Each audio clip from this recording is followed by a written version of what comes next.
About halfway, he saw something out there, something small moving around the sand pile.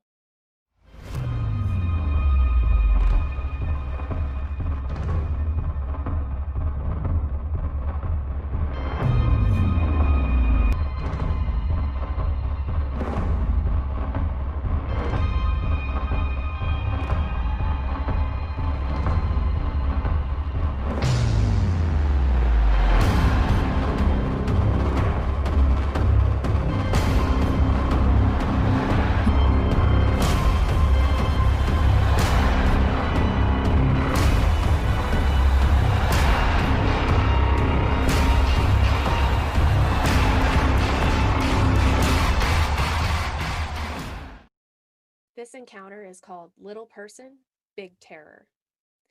This story comes to us from Texas many, many years ago. Little Marcus was around 12 or 13 years old. He lived in a house on a hill that at one time had an old burned down homestead with an abandoned well left over on the property. Marcus's father purchased this property and built their home. They had lived there about 4 or 5 years, and Marcus could always hear voices on the property, but not those of his family. People talking, but nobody there. Marcus's sisters knew about this as well, and they complained about the voices often. One night, the moon was very bright, Marcus remembers, and there was cement sand outside, a very white material. This was out front of his bedroom window. There were a few rocks to go in with the cement lying around in small piles. Marcus laid down on his bed to go to sleep, and he hadn't been lying there 10 minutes when something hit the window. He didn't get up, he just kept listening. It wasn't enough to hit hard, just to ping the glass.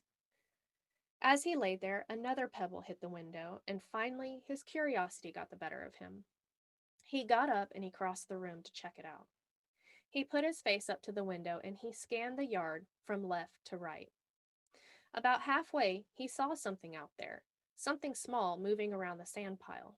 He looked all the way to the right and then looked at the sand pile again. There was a little man standing in front of the sand pile, and the sand was so bright behind him that he could see whatever it was standing there. The man, or whatever it was, stood a little over 2 feet tall with his hat on. From the glance he got, it reminded Marcus of a joker or a jester. That's what he always called him in his mind after this encounter, the Joker.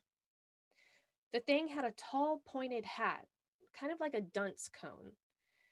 He doesn't remember its footwear or any other details about its clothing, but he says it reminded him of a joker that you would see in a pack of cards.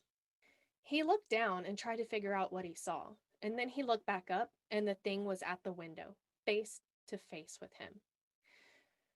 It scared him nearly to death. The sand pile was about 15 feet away from his window, and it took mere seconds for this thing to cross that space to Marcus's window to be face to face with him, in the time that it took Marcus to look down and back up. After this occurrence, while residing in that house, Marcus would not go near a window or look out of a window after dark. His sisters were the same way, except that their reluctance extended to daylight hours. They never really discussed it until adulthood, in which they simply stated, that was a very spooky place. What do you think it was? Let me know in the comments. Be kind and be safe, everyone. We'll see you next time. Thank you for listening to Nite Terrors. If you enjoyed this episode, hit that like button and drop a comment below. And don't forget to click the link in the description to send in your encounter story to be featured on an episode of Nite Terrors. Also, you can see what else is going on in the Night Callers world. Thank you, everybody.